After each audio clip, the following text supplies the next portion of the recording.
Mr. Gilmore, have you seen this? I haven't, Your Honor, and I'm going to have to object on that basis. These are his empty prescription bottles. Provided 72 hours before trial, Mr. Gilmore. Didn't know he was going to bring up the issue of prescriptions. Saying the objection. Put those on the table, please. When did you first start taking Celebrate? Right after I saw Dr. Howell, I think he put me on that. At the same time he put me on the Darvocet. And were you given samples of Celebrex? Yeah, the sample empty bottles are in that bag right there.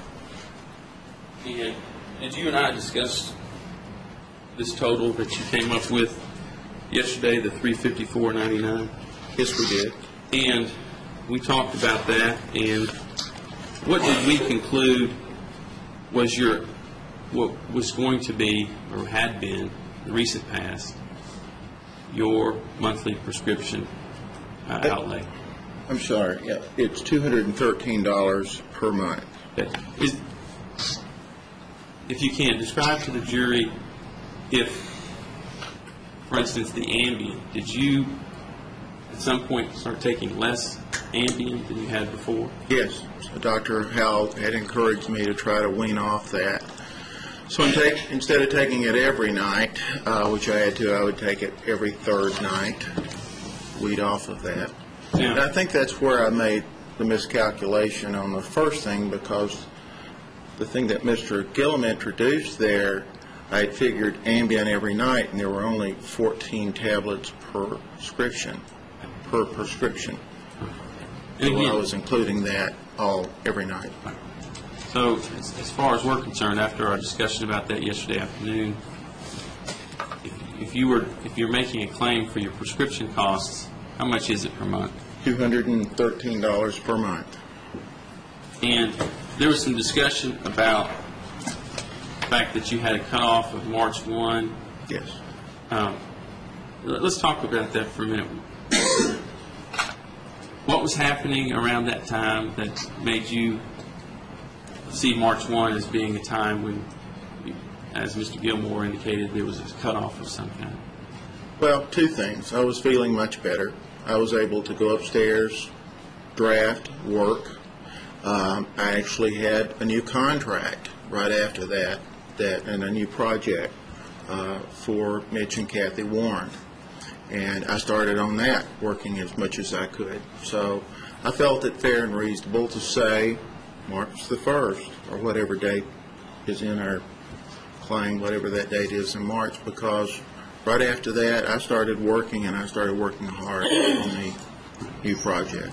Now, there was a discussion about some figures that incorporated some payments that you had gotten after the accident for work that you had done before. But did you incorporate those payments in the documents?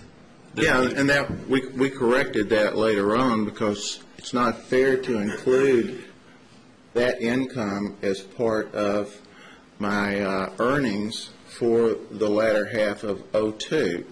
All that work, especially the $15,000 that I received at the end of December of that year, that was all completed. It was not collected because these folks were out of the country. I couldn't collect it.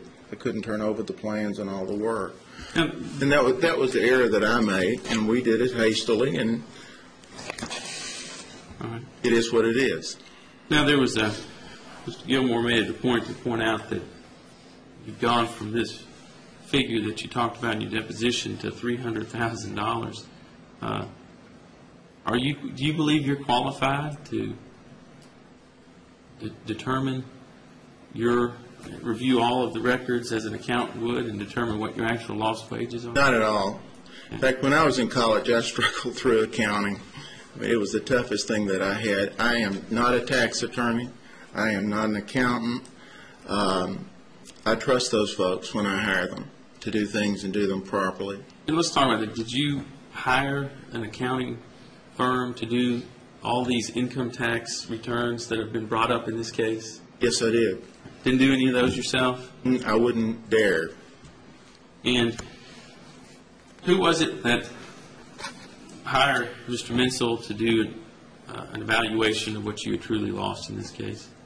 Upon your recommendation, later on in this time frame, we did that. Thank you. No questions. Thank you very much, sir. You may step down.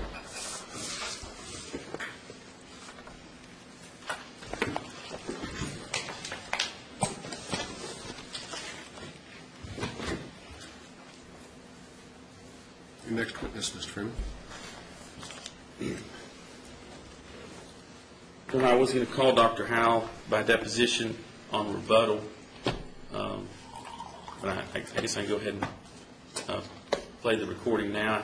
I wasn't sure if Mr. Gilmore was going to play it his proof or whether he was going to allow me to play it rebuttal. I would, Your Honor, so I'd prefer to just go ahead and play it.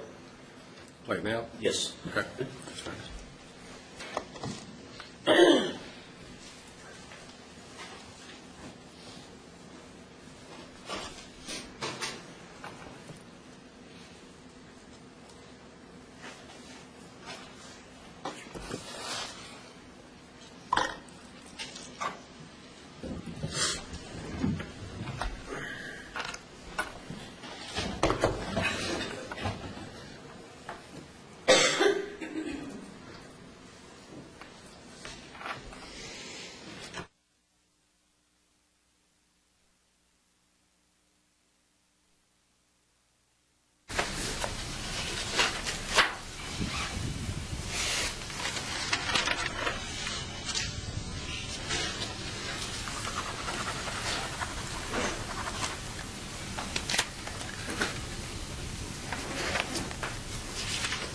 We're going on the record. The time is approximately 8:44.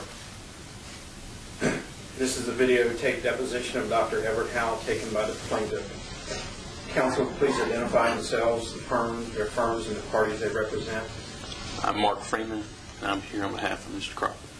Brad Gilmore, here on behalf of Gray and Kelsey Mitchell. Please. I do.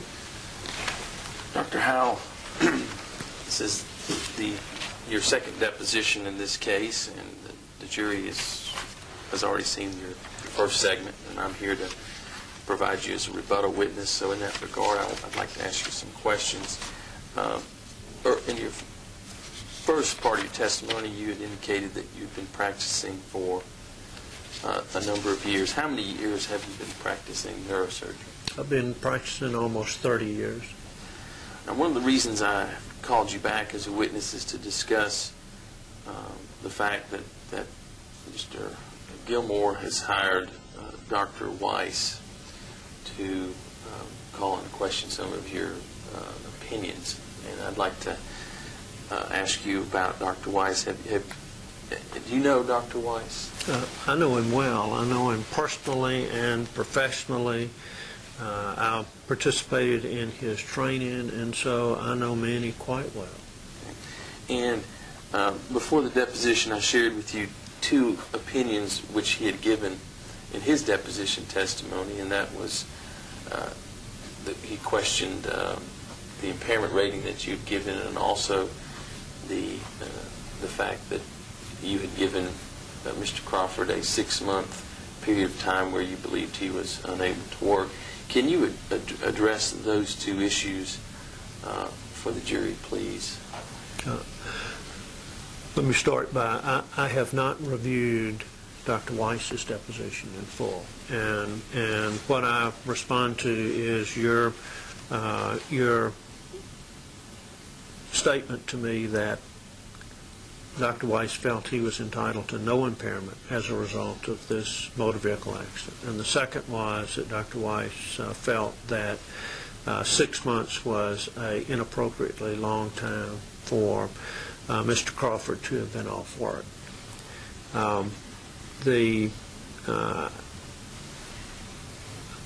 I disagree with both of those statements, and agree and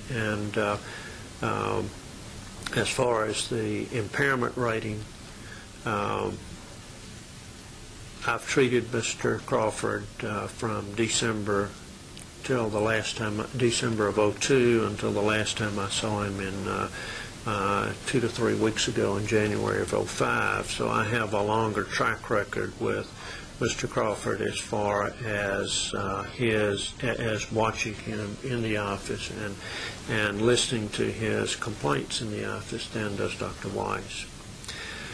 Mr. Crawford has on studies both on MRI scan and on myelogram and post-myelogram CT scan does have lumbar spinal stenosis at L4, L5, and a small central disc bulge at the same level. Those, the spinal stenosis clearly pre-existed any accident that occurred, but Mr. Crawford's history on asking him very pointedly indicated that prior to the time of his accident in October of '02, he had no significant back pain, no limitation in function, and specifically had no radiation of pain down his right leg. From the time of the accident, has had continual complaints of back and right leg pain, and by my assessment and the way that I've evaluated patients in the AMA guidelines using the 5th edition from when its inception all the way back to the 3rd edition, which is where I started, in my opinion, Mr. Crawford is entitled to an impairment as a result of an injury. He continues to have symptoms 2 years after the injury. I believe those symptoms are permanent. And I believe that based on the AMA guidelines 5th edition, he has a 5% impairment to the body as a whole. I believe that's a permanent impairment. As far as the second question, that is as far as whether or not it was reasonable for him to be off work 6 months, I don't know any objective way to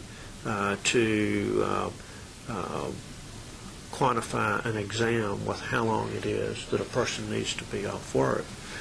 In the period of time that I saw Mr. Crawford, and I saw him in December of '02, the next time I saw him was January of '03, February of '03, March of '03, April of '03, and May of '03. In that period of time, his pain and the description of pain to me was significant enough that I did not think he could do his job. After he started physical therapy with Tracy Calkins, his pain increased, his pain reduced, and so after that time I thought he could go back to a job. And so I do not think 6 months is an inappropriately long time for him to have been off work with his complaints of pain. And were there other things that he was complaining about other than the back pain? He had both back pain and leg radiation. Initially he had complaints of headache, complaints of neck pain, complaints of difficulty with vision and the ability to focus. Were those also contributing factors to your opinion with regard to how long he was unable to work? Yes.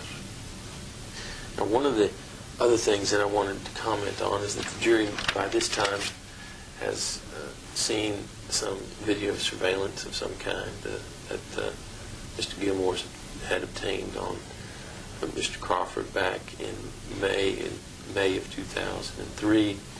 That surveillance shows Mr. Crawford push mowing his yard.